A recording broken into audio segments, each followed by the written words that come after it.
Hello everyone, good evening. तो स्वागत है आप सभी का एग्जाम गुरु में।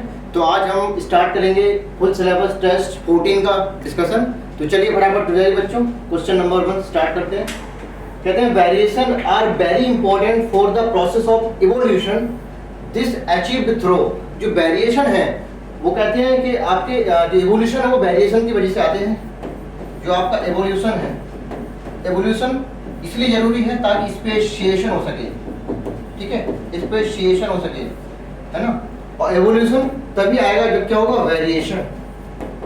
वेरिएशन और वेरिएशन किसकी वजह से आते हैं, मियोसिस की वजह से। क्यों मियोसिस की वजह से? क्यों?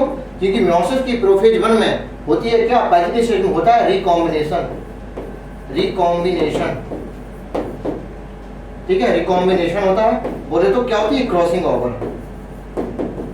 क्रॉसिंग ओवर, ठीक है। तो आप मियोसिस की वजह से वेरिएशन आते हैं, जीन का बन जाता है एक नया combination during by having the meiosis, बन जाता है एक नया combination, that is recombination with the process involving crossing over, जिसकी वजह से वेरिएशन आते हैं स्पीसीज में। स्पेशिएशन की वजह से बहुत, इवोल्यूशन के लिए बहुत जरूरी है क्या, स्पेशिएशन। तो मियोसिस, मियोसिस तो बहुत ही जरूरी है। मियोसिस या माइटोसिस, माइटोसिस, माइटोसिस, तो आप तो पहले थर्ड ऑप्शन सही हो जाएगा। और कहते हैं फर्टिलाइजेशन भी जरूरी है, क्योंकि आपने 2n से n बना तो दिया, अब n से दोबारा 2n भी तो बनाना है ना। तो यहाँ पे देखिए, यहाँ पे चाहिए फर्टिलाइजेशन और यहाँ पे चाहिए मियोसिस। मियोसिस क्यों? क्योंकि वेरिएशन चाहिए आपको, ठीक है। तो आंसर क्या हो जाएगा, थर्ड। देख लो उसको, नेक्स्ट देख लेते हैं। कहते हैं Arctic and alpine tundra biome situated in, जो आपकी मेजर बायोम्स होते हैं। अगर हम इसमें क्या टेम्परेचर एंड प्रेसिपिटेशन के रिगार्डिंग क्वेश्चन है, तो कहते हैं जब हम mean annual precipitation and mean aerial temperature की वर्सेस एक ग्राफ प्लॉट करते हैं, जिसमें हम कुछ बायोम के बारे में बता देते हैं। अगर यहाँ पे हम मीन एनुअल टेम्परेचर ले लेते हैं और मीन एनुअल प्रेसिपिटेशन लेते हैं। प्रेसिपिटेशन का मतलब होता है रेनफॉल एंड स्नोफॉल, ठीक है।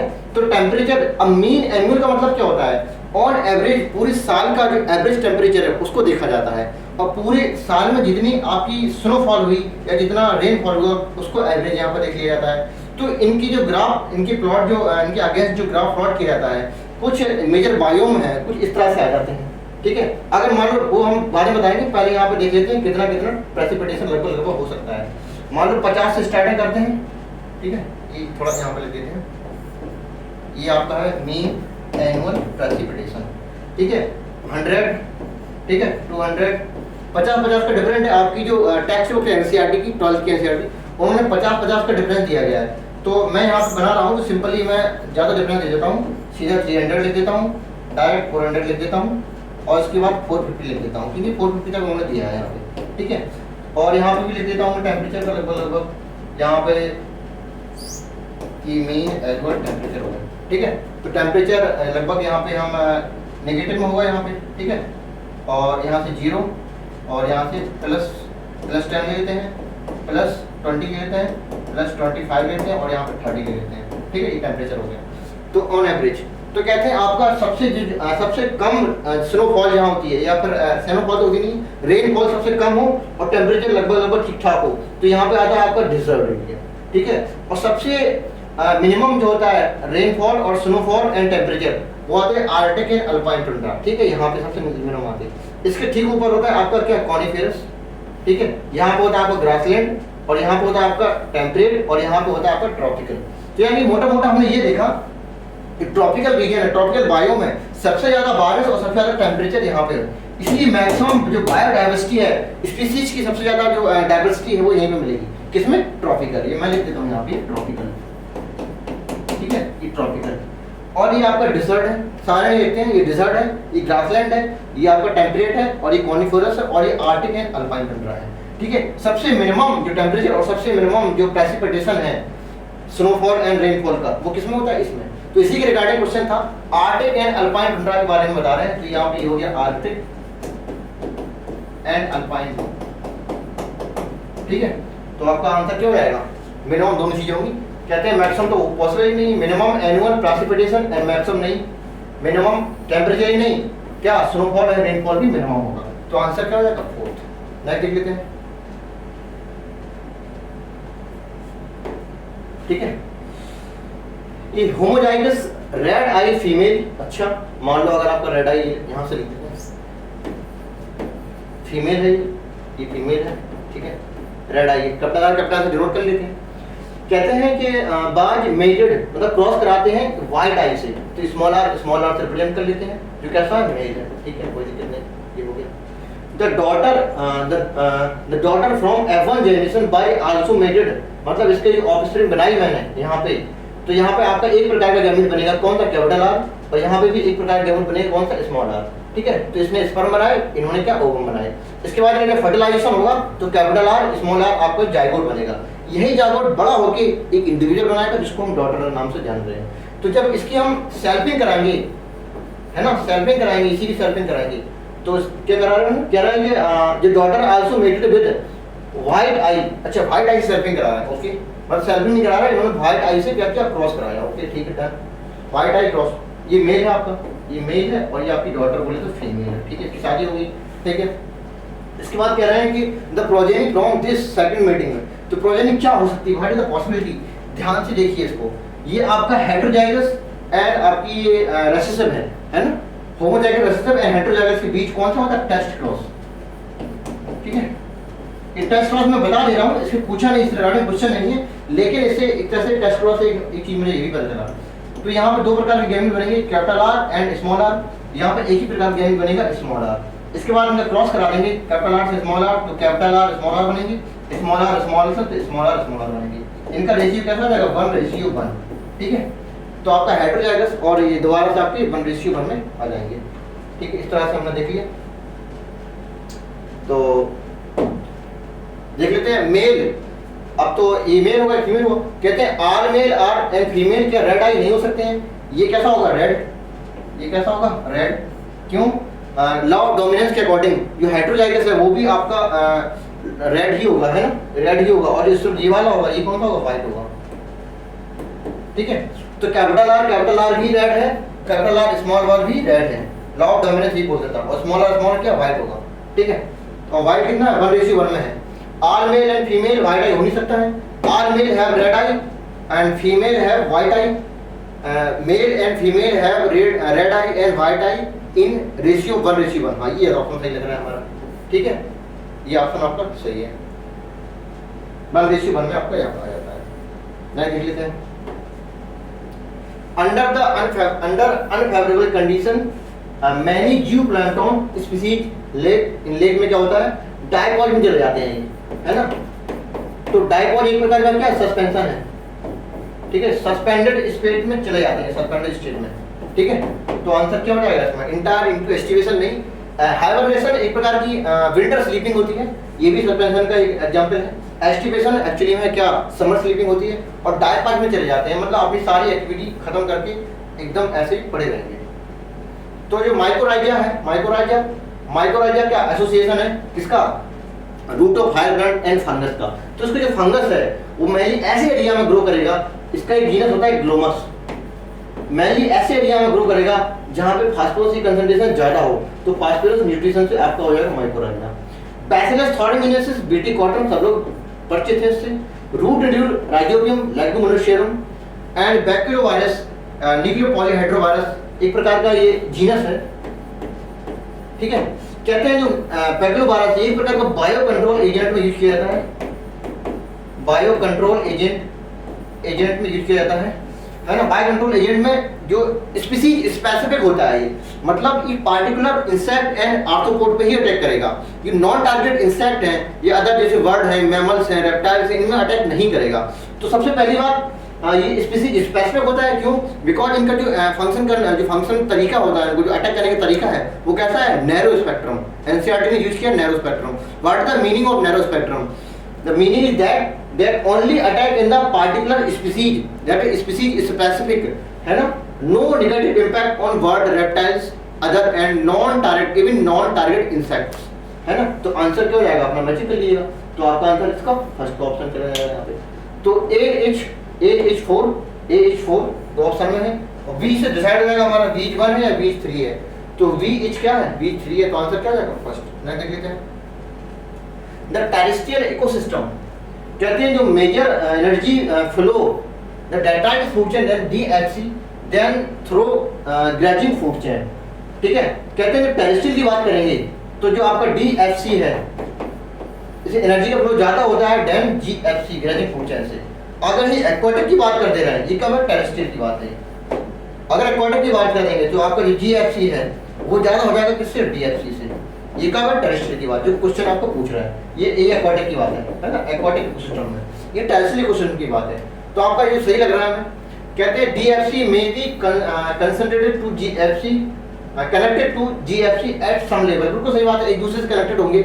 जैसे मान लो अगर DFC में डेट्राइटिस पूजन में अगर मैं डेट्राइटिबोरस है उसका मैं एग्जांपल अर्थवर्म ले लूँ, तो अर्थवर्म एक पत्ते को, एक सूखी पत्ती को खा रहा है ना। तो अब क्या एक चिड़िया उसको नहीं खा सकती है ना, खा सकती है ना। तो किसी न किसी से जो DFC है वो GFC से कनेक्टेड रहता है, ये बात सही है। जिससे एक दूसरे से जब दो चेन आपस में कनेक्टेड होती है इसे कहते हैं फूड वेव, है ना। दो फूड चेन जब आपस में कनेक्टेड रहती है, तो ये भी आपको सही लग रहा है। The some of the organism DFC are prey to, जो अभी मैंने बात बताई थी, है ना, अर्थवर्म को चिड़िया खा गई, है ना। DFC के कुछ बंदे हैं जो GFC से अटैक कर लिए जाएंगे, है ना। प्रे टू मतलब ये अटैक कर लेगा DFC से टू एनिमल। आंसर क्या हो जाएगा, ऑल। कहते हैं एक्सटेंडेड स्पीसीज टाइगर, टाइगर की जो एक्सटेंट स्पीसीज है वो कौन है, कहते हैं जो इंडोनेशिया का आइलैंड है वहाँ पे सब स्पीसीज टाइगर की, जैसे बाली, जवान और कैस्पियन वगैरह है, ये क्या हो गई, एक्सटेंट हो गई है। ये सिर्फ और सिर्फ सब स्पीसीज है किसकी, टाइगर की। These are the sub species of tiger, है ना। ये कहाँ से गायब हो गई, कहते हैं आपके इंडोनेशिया है, इंडोनेशिया है ना, इंडोनेशिया है, इंडोनेशिया के आइलैंड से गायब हो गई थी।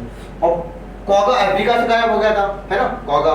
ये भी आपका क्या जेब्रा की स्पीसीज है क्वागा। और थैलेसिया ऑस्ट्रेलिया से गायब हो गया, डोडो मॉरिशस से गायब हो गया, है ना। और एक स्टीलर सी का होगा वो आपका रसिया से गायब होगा। इस तरह के एग्जांपल लिखूंगे सारे एनसीईआरटी में, याद आ रहे हैं मुझे, नेक्स्ट देख लेते हैं। स्पैरो ईटिंग सीड इज, जब स्पैरो आपका सीड को अटैक करेगा, ये क्या है, एक प्रकार का सीड, ठीक है। जब इस पर अटैक करेगी तो एक क्या होगा, प्राइमरी कंज्यूम होगा या सेकेंडरी कंज्यूम होगा। तो कहते हैं सीड है, एक प्रकार से प्लांट से अटैक था, है ना। तो इसको आप T1 दे सकते हैं, है ना। तो आपका ये T2 में आ जाएगा। जो T2 के होते हैं वो बंदे कैसे होते हैं, हार्बीवोर्स होते हैं, लेकिन बोलेंगे क्या, प्राइमरी कंज्यूमर, ठीक है। तो प्राइमरी कंज्यूमर हो सकता है ये। अगर यही स्पैरो आपका इंसेक्ट पे अटैक करती तो क्या हो जाता, वो तब T3 में आएगा। तो बोलते हैं हम क्या, सेकेंडरी कंज्यूमर, सेकेंडरी कंज्यूमर। कब, जब हम इंसेक्ट पर अटैक करा रहे थे, है ना। अगर T2 कब होगा, जब T2 कब होगा तो बोलेंगे प्राइमरी कंज्यूमर, कंज्यूमर। कब, जब सीड पर अटैक करेगा। ये कब है, जब इंसेक्ट पर अटैक करेगा। कौन, बर्ड, ठीक है, बर्ड्स इस पर अटैक कर सकता है, इस पर अटैक कर सकता है। तो आपका प्राइमरी कंज्यूमर हो जाएगा। द रेगुलेशन कोएफिशिएंट बोले तो Z इज इंटायर कॉन्टिनेंट, मतलब पूरे महाद्वीप का पूछ रहा है, मतलब एक किसका, लार्जर एरिया का पूछ रहा है। जब लार्जर एरिया का पूछा जाता है तो कितना होता है, 0.6 से 1.2, मतलब 6 time greater than smaller area. ये 0.1 से ये किसका, स्मॉलर एरिया का वैल्यू है, ये स्मॉलर एरिया का है। और ये किसकी है, लार्जर एरिया का है। लार्जर एरिया का रेगुलेशन कोएफिशिएंट है Z है, ये इसका 6 गुना ज्यादा होता है। अब ये क्या हो रहा है, एक्चुअली में आपकी जो स्पीसीज रिचनेस है वो डायरेक्टली रिलेशन करती है किस पे, CA⁻Z, ये फॉर्मूला होता है, ठीक है। जिसमें से ए क्या है, जो एक्सप्लोर्ड एरिया, जितना घुमा गया एरिया है, और स्पीसीज रिचनेस है ये। तो कहते हैं इनका ग्राफ इस तरह से अगर हम प्लॉट करते हैं तो इसका जो रेशियो जो आता है कुछ इस तरह से आता है, ऐसे करके, है ना। यहाँ पर अगर एरिया ले लेते हैं, यहाँ पर स्पीसीज रिचनेस ले लेते हैं, तो इस तरह से कुछ आता है। अगर ये आता है किसका, ये लार्जर एरिया के लिए, लार्जर एरिया के लिए पूरा कॉन्टिनेंट बोलना है, ठीक है। अगर ये स्मॉलर एरिया का लेना तो इसके हमें लॉग लेना पड़ेगा, लॉग करना पड़ेगा। जब इसका लॉग लेंगे तो हो जाएगा log S equal to log C plus ये जो पावर में होती है वो आगे आ जाती है Z log A, ठीक है। तो इस प्रकार से हम जब देखेंगे यहाँ पे, तो यहाँ पे y बराबर होगा mx प्लस c, ये हो जाएगा mx और यहाँ पे c। तो इंटरसेप्ट आपका हो जाएगा ये c और स्लोप हो जाएगा क्या, m स्लोप के z हो जाएगा। तो आपका z क्या है, एक प्रकार का स्लोप है ना। और x एक्सिस पे a आ जाएगा, x एक्सिस पे a आ जाएगा, और y एक्सिस पे क्या आ जाएगा, इसकी डिस्टेंस आ जाएगी। तो इस तरह से लार्जर एरिया का आंसर क्या, 4 हो जाएगा। नेक्स्ट देख लेते हैं। कहते हैं world summit sustainable development, how many country अच्छा हाउ मेनी कंट्री पार्टिसिपेट, मतलब कंट्री का जो नंबर पूछा है वो पूछ रहा है, तो सबको पता है कितना 190 हो रहा है। अब इसके बारे में थोड़ा देख लेते हैं। कहते हैं जो बायोडायवर्सिटी कंजर्वेशन के लिए कुछ समिट चलाए गए थे, जिसमें से एक होता है अर्थ समिट, एक होता है वर्ल्ड समिट।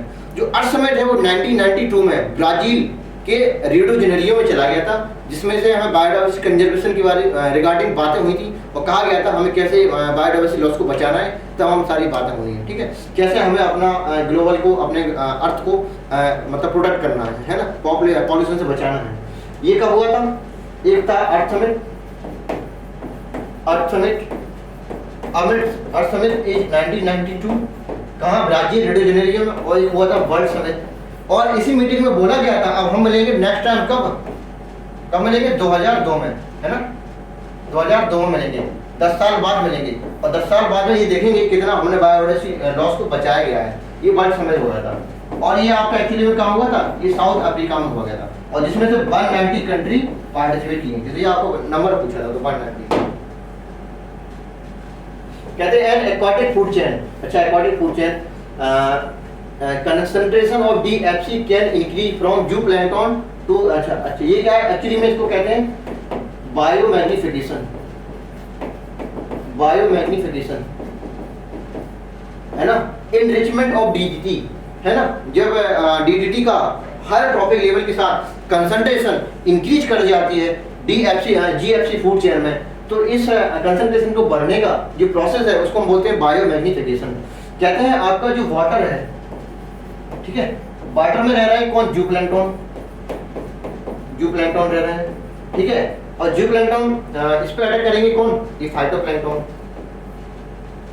उल्टा लिख दिया मैंने, इस फाइटोप्लैंक्टन का मतलब है नहीं, सीधा जूप्लैंक्टन लिखो। जूप्लैंक्टन, इसमें आपकी स्मॉल फिश हो गई, ठीक है, और यहाँ पे आगे लार्ज फिश हो गई, और इस पे आपका वर्ड, ठीक है, वर्ड फिश ईटिंग बर्ड ने अटैक किया, ठीक। कहते हैं जो इनका कंसंट्रेशन है वो 0.003 ppv पार्ट पर बिलियन में होता है इतना। इसके बाद बिलियन लगभग 1000 गुना बढ़ जाता है, इसमें जो कंसंट्रेशन हो जाती है 0.04, ये हो जाएगी ppm में। ये बिलियन है, ये बिलियन याद रखिएगा। 0.003 से 0.04 हो गया। इसका जो स्मॉल फिश की कंसंट्रेशन है वो लगभग बढ़ जाती है 0.5 तक, ये भी आपकी ppm में होती है। इसके बाद फिर से लार्ज फिश में जो आ गई, लार्ज फिश की कंसंट्रेशन हो जाएगी लगभग 2 ppm, ठीक है। इसके बाद लगभग यहाँ लेटेस्ट एनसीईआरटी के अकॉर्डिंग, पहले था 5 ppm था यहाँ पे, लेकिन लेटेस्ट एनसीईआरटी के अकॉर्डिंग 25 ppm हो गया यहाँ पे वर्ड।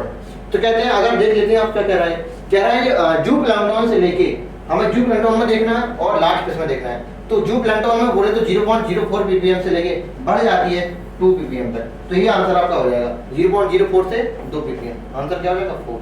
नहीं देख लेते हैं। The soil erosion is known as, है ना, सॉइल इरोजन मतलब ज्यादा बारिश होने की वजह से मिट्टी का जो ऊपरी सतह है और ऊपर थोड़ी नीचे वाली है वो कट के बह जाती है, जिसके हमारी जो फर्टाइल सॉइल है वो बह जाती है।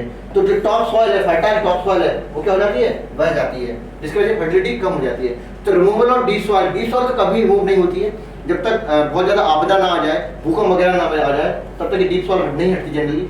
इन रेन सीजन में देखा गया तो टॉप सॉइल ही रिमूव होती है ना, और बाकी ऑप्शन का मतलब होता नहीं है। तो ऑप्शन क्यों ना 4th हो जाएगा।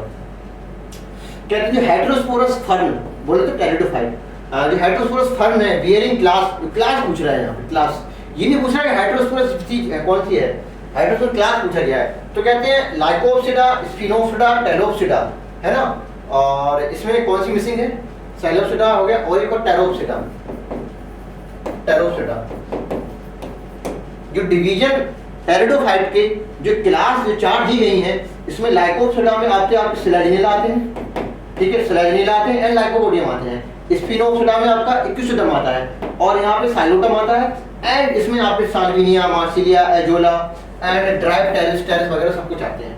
तो आपकी जो हेटेरोस्पोरस स्पीशीज है वो आपके एनसीईआरटी के अकॉर्डिंग एस स्क्वायर है, बोले तो साल्विया एंड सिलाजिनेला, जो कि एक बिलोंग करता है टेरोप्सिडा से और एक बिलोंग करेगा कहां से? लाइकोप्सिडा से, बोले तो सिलाजिनेला। लेकिन अगर अदर देन एनसीईआरटी तो एसएमएस आया, है ना, साल्विया, मार्सिलिया और सिलाजिनेला एंड एजोला। तो ये हाँ, इसकी आपको लर्न करने की जरूरत है नहीं, आप सिंपली एस स्क्वायर रहती है, साल्विया एंड सिलाजिनेला। तो आपकी क्लास क्या हो जाएगा, फर्स्ट हो जाएगा। कुछ बच्चों ने आपका आंसर 4 लगाया होगा क्योंकि ये भी आपकी हेटेरोस्पोरस स्पीसीज है, नो डाउट, लेकिन ये क्लास पूछ रहे हैं, है ना, तो क्लास क्या हो जाएगा, लाइकोप्सिडा। नेक्स्ट देख लेते हैं, कहते हैं गैम्बूसिया हेल्पफुल। गैम्बूसिया एक प्रकार का अटैक करता है किसमें, मॉस्किटो में, मॉस्किटो में।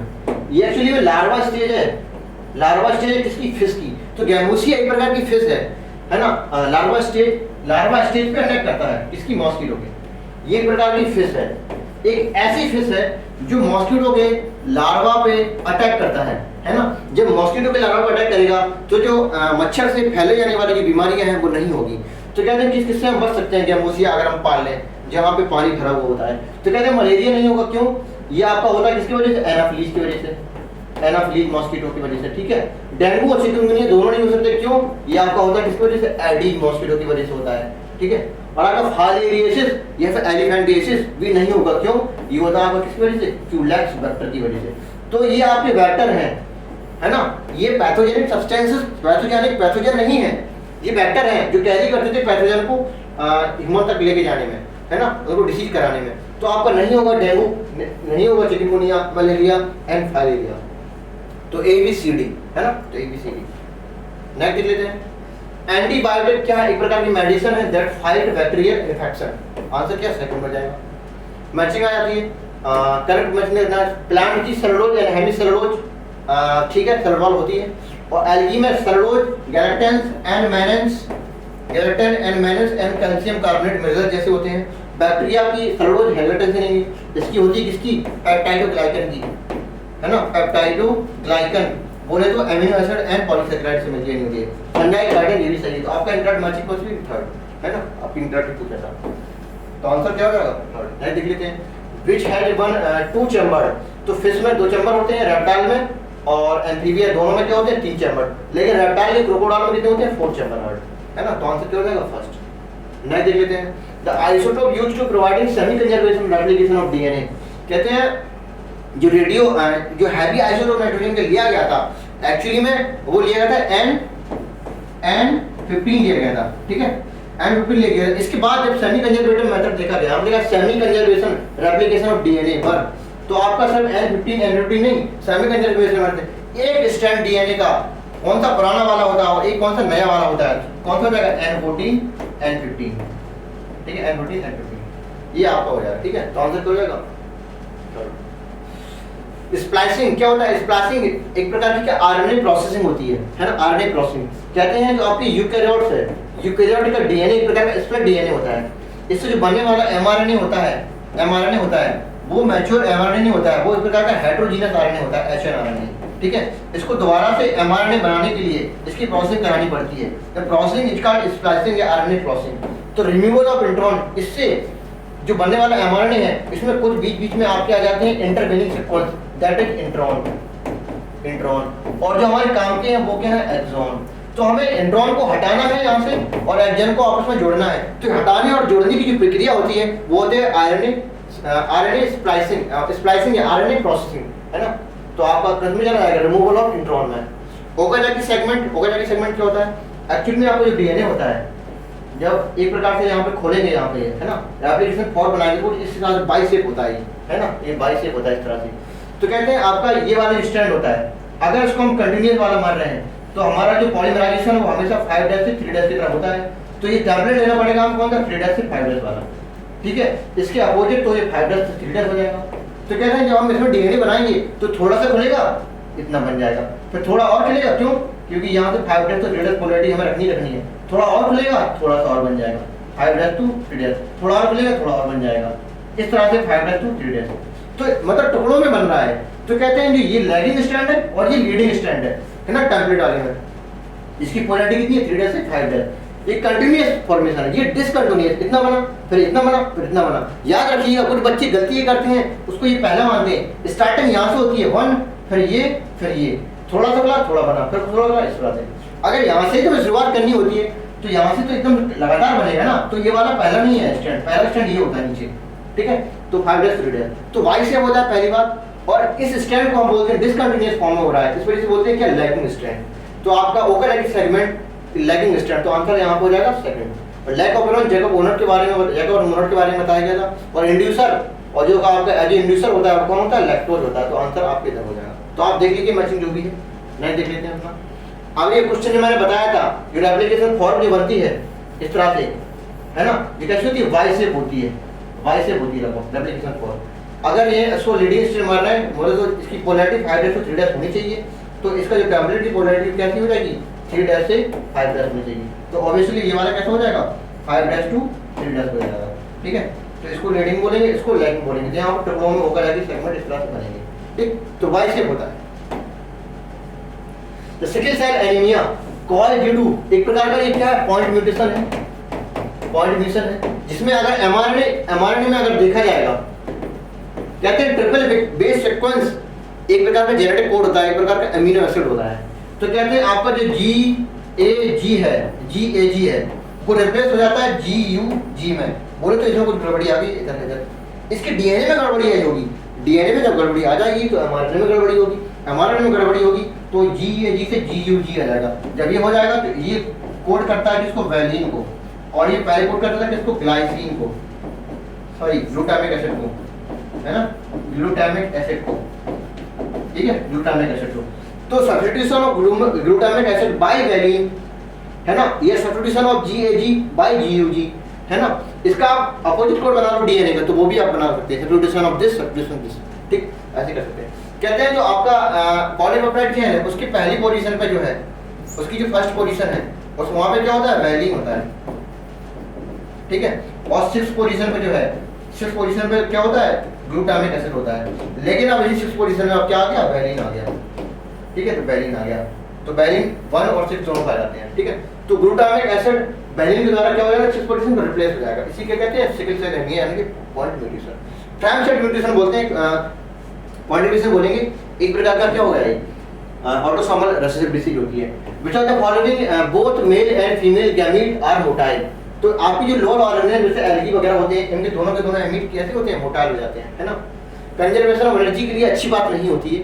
कंजर्वेशन ऑफ एनर्जी के लिए दोनों के दोनों गैमीट नॉन मोटाइल हो, अच्छी बात है, लेकिन एक दोनों के दोनों मोटाइल हो जाते हैं किसी लोअर ऑर्गेनिज्म में। The organism that produce asexually while cell division and binary fission. तो एसेक्सुअल रिप्रोडक्शन किसमें होगा, लोअर ऑर्गेनिज्म में, लोअर ऑर्गेनिज्म कहाँ पे, तो चाहे वो प्रोकैरियोटिक हो चाहे यूकैरियोटिक हो, है ना, यूनिसेलुलर ऑर्गेनिज्म दोनों में हो सकता है, ठीक है। तो वो हो जाएगा।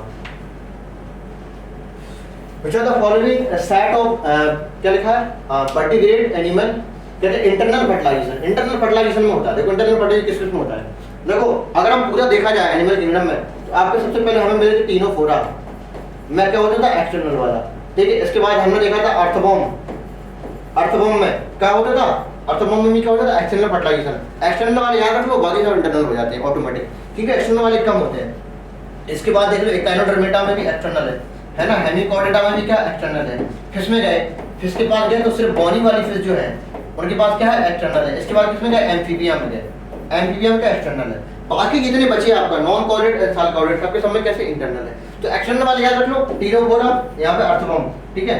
और यहाँ पे नाइरिस भी ले सकते हैं ना, नाइरिस भी ले सकते हैं। और हेमिकॉर्डेटा, एकाइनोडर्मेटा एंड एम्फीबिया। और फिश में कौन सी, बॉनी वाली, सारे सारे कैसे एक्सटर्नल फर्टिलाइजेशन, एक्सटर्नल फर्टिलाइजेशन। बाकी जितने बचे क्या है, इंटरनल है। अब देख लो एक्सटर्नल कौन कौन है, यहाँ पे एनिलिडा यहाँ पे आ जाएगा, एक्सटर्नल है, ये भी एक्सटर्नल है ना। और प्लेटफॉर्म, स्पॉन्जिस, प्रोटोकॉर्डेटा,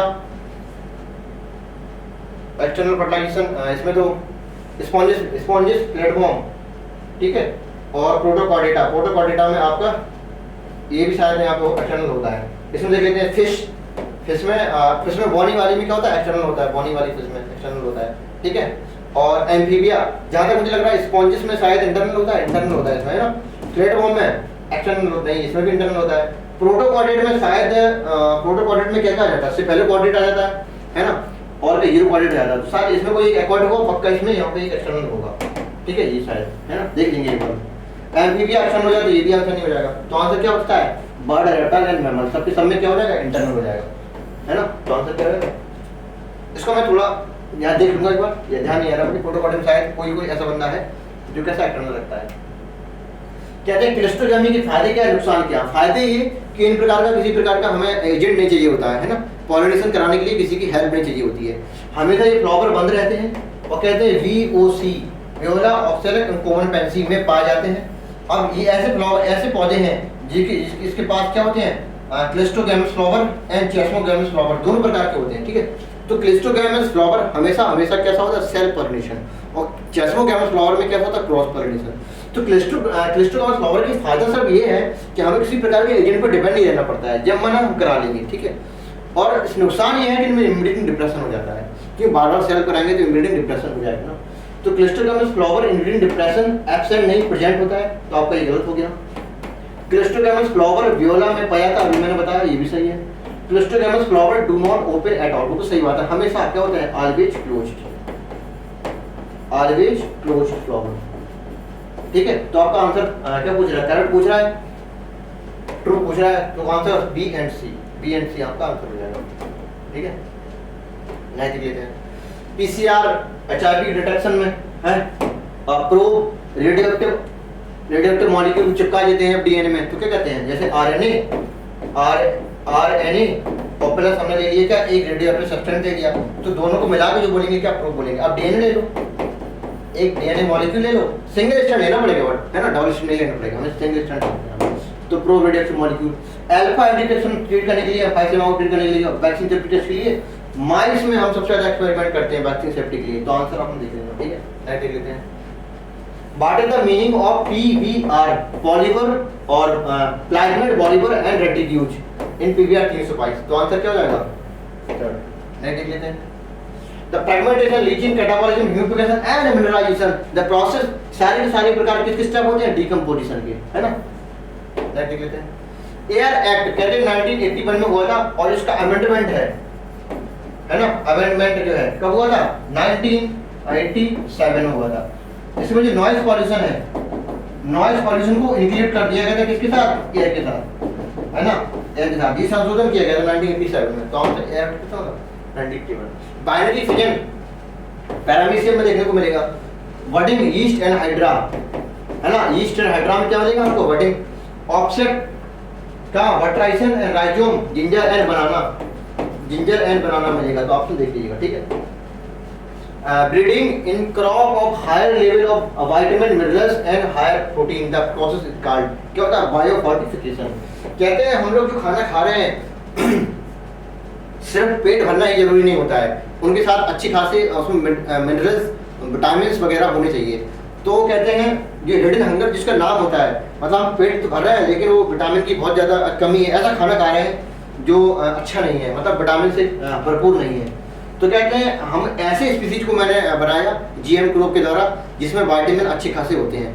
कहते हैं एटलस 66 है ना, बीट की वैरायटी है जिसकी वजह से हम प्रोटीन बढ़ा देते हैं, किसी में आयरन बढ़ा देते हैं, है ना, लवलव में प्रोटीन बढ़ा दिया, जैसे पालक वगैरह है उसमें हमने कैल्शियम बढ़ा दिया है, आयरन बढ़ा दिया, और मिर्च वगैरह और कद्दू वगैरह है इसमें हमने विटामिन C और A बढ़ा दिए। तो इन चीज़ों को बढ़ाना है जेनेटिकली मॉडिफाई, तो इस प्रोसेस का नाम क्या होता है, बायोफोर्टिफिकेशन। तो आंसर आपका सेकंड हो जाएगा। Which of the following is correct statement, कहते हैं ए गिवन स्पीसीज में occupy more than one trophic level in same ecosystem, ये सही हो सकती है। In given species already occupy only one, नहीं ऐसा कुछ नहीं होता है। आप बर्ड को ले लो, है ना, आप बर्ड को ले लो, अगर बर्ड सीड को खा रही है ना, या फिर बर्ड आपको इंसेक्ट को खा रही है, ठीक है, जब बर्ड इंसेक्ट को खाती है तो एक प्रकार का कार्निवोरस कहा जाएगा, तो T3 में आ जाएगा ये, ठीक है। बर्ड अगर सीड को खा रही है तो T2 में बोलेंगे, मतलब प्राइमरी कार्निवोर। तो ये प्राइमरी कार्निवोर हो सकता है, सेकेंडरी कार्निवोर भी हो सकता है, हार्बिवोर हो सकता है और कार्निवोर भी हो सकता है ना। तो एक इकोसिस्टम में एक स्पीसीज के एक से ज़्यादा ट्रॉपिक लेवल हो सकते हैं, नो डाउट। और कहते हैं एक species may not occupy more than species may not occupy more than one trophic level in the same, तो में नॉट नहीं होगा, तो एक से ज्यादा स्पीसीज हो सकती हैं, आंसर क्या हो जाएगा, इसका फर्स्ट आंसर हो जाएगा, ठीक है। नेक्स्ट देख लेते हैं, कहते हैं alpha thalassaemia is controlled by two closely linked gene, the gene is, कहते हैं जो आपका 60th क्रोमोसोम है, ये आपका मान लो 60th क्रोमोसोम हो गया, तो ये अगर इस 60th क्रोमोसोम पार्टिकुलर क्रोमोसोम में यहाँ पे एलील होगी तो ये वाला जीन होगा, एक ये वाला जीन होगा, इसको बोलेंगे क्या, HVA1, इसको बोलेंगे HVA2। एक्चुअली में जो ए वर्ड है, ये अल्फाइड वर्ड, ए का मतलब ही क्या होता है, अल्फा। अगर इसमें कोई कमी आ जाती है तो आपको जो थैलेसीमिया हो जाती है वो कौन सी हो जाएगी, अल्फा थैलेसीमिया।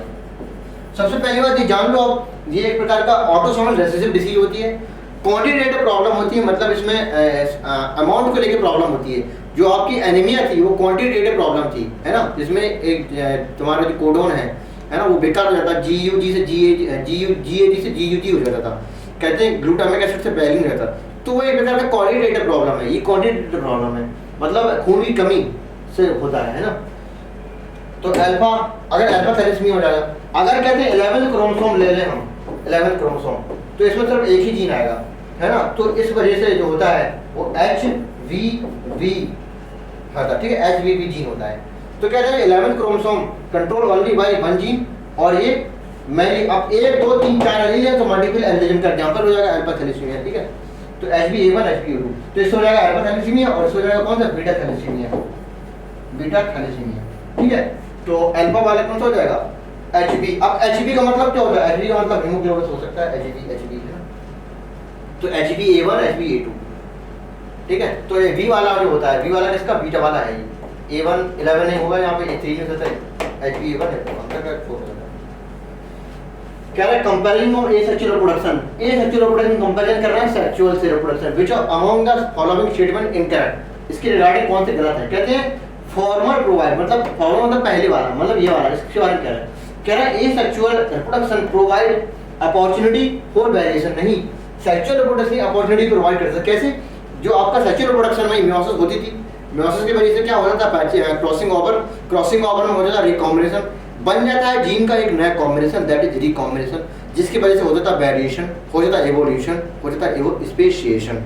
तो इसकी वजह से जो अपॉर्चुनिटी है ये सेक्सुअल दिया, ये आपका इसके रिगार्डिंग गलत हो गया। लेटर प्रोवाइड मतलब बाद वाला कह रहा है सेक्सुअल रिप्रोडक्शन अपॉर्चुनिटी देता है वेरिएशन के लिए, एंड गुड, सही बात है, formation of same combination and genetic setup, same combination तो नहीं होगा, यहाँ पे डिफरेंट कॉम्बिनेशन होगा, and setup which always benefit, नहीं, ऑलवेज नहीं, जरूरी नहीं है कि हमेशा जो वेरिएशन है, जो बदलाव है, जो कॉम्बिनेशन बना है, हमेशा यूजफुल ही होंगे। वो बदलाव, जो कॉम्बिनेशन, नया कॉम्बिनेशन हो सकता है नुकसानदायक हो, जिसको हम बोलेंगे क्या, म्यूटेशन, है ना। तो म्यूटेशन मतलब जो चेंज होने वाले हमेशा हार्मफुल या हमेशा यूजफुल नहीं कह सकते, may be harmful may be useful, ठीक है। तो ये आपको गलत हो जाएगा। सेक्सुअल रिप्रोडक्शन प्रिजर्वेटिव नहीं, अगर जेनेटिक मटेरियल को प्रिजर्व करना है तो आपको क्या कराना पड़ेगा, एसेक्सुअल। क्यों, क्योंकि एसेक्सुअल रिप्रोडक्शन में क्या बनते हैं, क्लोन्स, जहां बनते हैं क्लोन्स मतलब प्रिजर्वेटिव हो गया जेनेटिक मटेरियल, तो सारे आपके क्या होगा, गलत हो गया।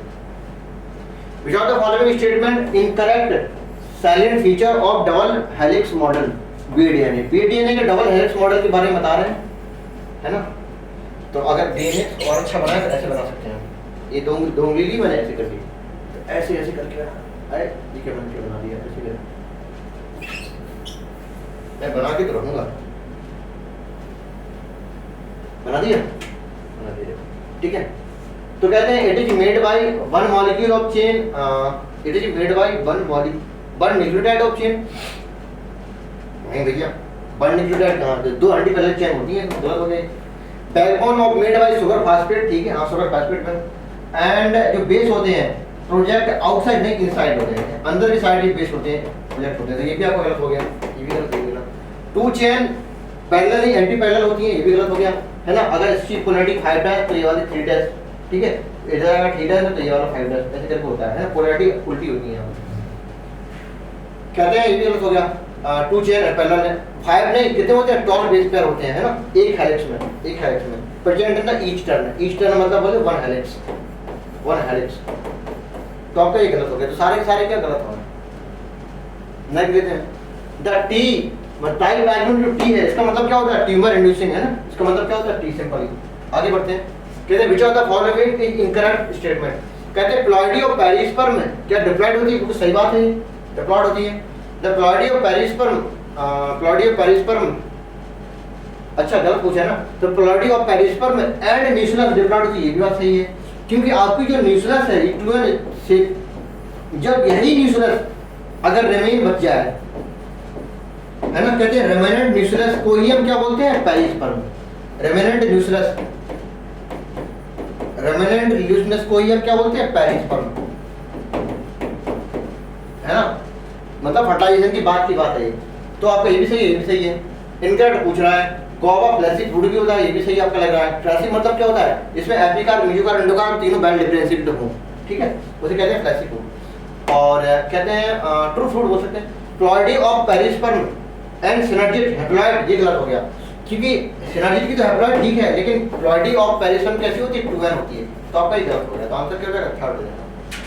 स्टेटमेंट देखना, genetic disorder may be group into two category, that is Mendelian disorder and chromosomal disorder. ये बिल्कुल सही बात है, दो कैटेगरी में डिवाइड होती है, सही है। तो Mendelian disorder mainly determined by the alteration of mutation in the single gene, बिल्कुल सही बात है, सिंगल जीन में अगर कुछ चेंज आ जाता है इस वजह से मेंडेलियन डिसऑर्डर हो जाते हैं, ठीक है। तो आपके both statement are incorrect, answer क्या हो जाएगा, फोर्थ। नेक्स्ट देख लेते हैं, the cytosine C common both DNA and mRNA, बहुत सही बात है। अब जो इस क्वेश्चन पढ़ने से पहले आप जान लो, ए से जोड़ता है कौन, टी, दो हाइड्रोजन बॉन्ड से, और सी से जोड़ता है कौन, जी, तीन हाइड्रोजन बॉन्ड से। लेकिन ए से टी जुड़ रहा है, लेकिन ए से ये होता है किसमें, ये टी है यहाँ पे, ठीक है, ये होता है किसमें, डीएनए में, ये डीएनए का काम है। यही सेम काम ए यू से जुड़े, टी से नहीं जुड़े, और नीचे वाला काम सेम है, जी से जुड़े, ये काम सेम है, ये किसका हो जाएगा, ये हो जाएगा आरएनए में। तो कहते हैं आरएनए में जो टी है, टी की जगह कौन सा यूरेसिल आ जाता है ना, बाकी सब सेम होता है। तो कहते हैं साइटोसिन तो दोनों में सेम है, ग्वानिन भी सेम है, ठीक है जी, सही हो गया। जो थाइमिन है वो सिर्फ किसमें, डीएनए में है, लेकिन ये कह रहा है आरएनए में, तो क्या होगा, गलत हो गया। तो पहला स्टेटमेंट आपका सही है, दूसरा क्या है, गलत है। तो आंसर क्या हो जाएगा, सेकंड। नेक्स्ट देख लेते हैं, द डीएनए बेसिक नहीं क्या होता है, एसिडिक होता है, आगे हम पढ़ेंगे नहीं, गलत हो गया। In RNA every nucleotide residue has in addition OH group and 2' बिल्कुल सही बात है। देखो कह रहा है कि आपका आरएनए मॉलिक्यूल है, मैंने पेट्रो शुगर बना दी कुछ इस तरह से, ठीक है, यहाँ पे मैंने OH ले लिया, तो यहाँ पे भी क्या OH होता है, और यहाँ भी क्या OH होता है, और यहाँ पे क्या होता है CH2OH, ठीक है, ये पेंटोस शुगर है आपकी। अगर ये डीएनए का लेते तो यहाँ पे ये 1 है, ये 2 है, तो 2' पे OH आता है, ये डीएनए होता है, तो सेम ऐसे डीएनए में बनाते हैं, ठीक है। तो यहाँ पे देखिए क्या H होता है, तो कहते हैं अगर सेकंड पोजीशन में H है तो क्या डीऑक्सीराइबोस शुगर है, अगर सेकंड पोजीशन की पेंटोस शुगर में क्या OH है तो कहते हैं राइबोस शुगर है। तो ये बिल्कुल सही बात है, तो इसलिए आपका सही हो गया। तो आपका पहला वाला गलत है और दूसरा वाला सही है, तो आंसर क्या हो जाएगा, third. The big bang theory attempt explain the origin of universe के बारे में बताती है, बिल्कुल सही बात है। कहते हैं जो हीरो HERO हीरो, कहते हैं हेल्डाने हैं वो इंग्लैंड के हैं, और जो ओपेरन है वो कहाँ के, रसिया के हैं। ये सिक्वेंस है, इन्होंने क्या केमिकल एवोल्यूशन बताया था। तो ओपेरन कहाँ के, रसिया के हैं, लेकिन इंग्लैंड के बता रहे हैं, गलत हो गया। हेल्डाने कहाँ के, हेल्डाने इंग्लैंड के हैं, ओपेरन कहाँ के, रसिया के हैं, उल्टा बता दिया इन्होंने, इसलिए दूसरा वाला गलत हो गया। तो पहला सही, दूसरा गलत, तो आंसर क्या हो जाएगा, सेकंड। restriction endonuclease restriction जो enzyme belong to larger enzyme that is nuclease, बिल्कुल सही बात है। आपके जितने भी restriction एंजाइम है ना, एक कैटेगरी को बिलोंग करते हैं जिसे न्यूक्लियोज कहते हैं, सही बात है। ईच restriction endonuclease रिकॉग्नाइज करेगा एक specific base sequence on DNA, जिसे कहेंगे पैलिड्रोमिक बेस सीक्वेंस, है ना। तो कह रहा है पैलिड्रोम, बिल्कुल सही बात है, पैलिड्रोमिक बेस सीक्वेंस, लेकिन वो सीक्वेंस कहाँ, प्रोटीन में नहीं, कहाँ होता है, डीएनए में होता है। ये आपका गलत हो जाएगा, ठीक है। तो पहला सही, दूसरा गलत, इसलिए आंसर क्या हो जाएगा, सही। The ecology is basically concerned with 3 नहीं 4 level of biological organization organism, number 1 population, number 2 community, number 3 and number 4 वाला भूल गया, ये कौन सा, बायो, ठीक है। तो 4 लेवल होते हैं इसके इकोलॉजी को स्टडी करने के लिए, तो आपका पहला गलत हो गया। On planet of earth only exist in the few favourable habitat, not in the हर से, नहीं, गलत बात है। अब आर्की बैक्टीरिया को ले लो, थर्मस एक्वाटिकस बैक्टीरिया ले लो, ये ऐसे बंदे हैं जो hot spring and hard habitat में ही रह रहे हैं, है ना। तो जरूरी नहीं है हर जगह है, मतलब पॉपुलेशन हर जगह, मतलब जो आपकी डाइवर्सिटी है वो हर जगह है, और ऑर्गेनिज्म हर जगह रह सकते हैं, नॉर्मल टेम्परेचर में भी और हाई से हाई एक्सट्रीम कंडीशन में भी। तो आपका ये भी गलत हो जाएगा। तो दोनों के दोनों आपके क्या हो जाएंगे, गलत। तो आंसर क्या हो जाएगा, फर्स्ट। कहते हैं पिरामिड ऑफ बायोमास सी, कैसा जनरली अपराइट नहीं, कैसा होता है, इन्वर्टेड होता है। बायोमास का पिरामिड कैसा होता है, इन्वर्टेड होता है। यहाँ पे कुछ क्या होते हैं, फाइटोप्लैंक्टन, उस पर डिपेंड करेंगे ज़्यादा से ज़्यादा वजन वाले जूप्लैंक्टन, स्मॉल फिश, लार्ज फिश, है ना, एंड देन सो ऑन। तो कहते हैं इन्वर्टेड होता है, गलत हो गया ये। Saprophyte not given in any place, जो आपके सेप्रोफाइट है, डिकम्पोजर्स हैं, उनको कोई जगह नहीं दी गई थी, ये बिल्कुल सही बात है ना। ये T1 से T इनफाइनाइट करके ऐसे करके लिखते हैं, T1 T2 T4, इनमें सेप्रोफाइट का कोई जगह नहीं, कोई प्लेस नहीं होता है, ठीक है। तो पहला स्टेटमेंट आपका गलत है और दूसरा आपका सही है। तो पहला गलत और दूसरा सही, तो आंसर क्या हो जाएगा, third. Biologist are the sure थे किसके लिए? Prokaryote species that might be, नहीं गलत बात है, जो बायोलॉजिस्ट है वो प्रोकैरियोट के लिए, जो माइक्रो ऑर्गेनिज्म है जैसे प्रोकैरियोट जैसे बैक्टीरिया वगैरह है, इनको लेकर श्योर नहीं थे, इनकी पॉपुलेशन इनकी स्पीशीज को लेकर श्योर इसलिए नहीं थे क्योंकि ये इनका जो ग्रोथ होता है, ग्रोथ का पैटर्न होता है वो कैसे होता है? एक्सपोनेंशियल होता है।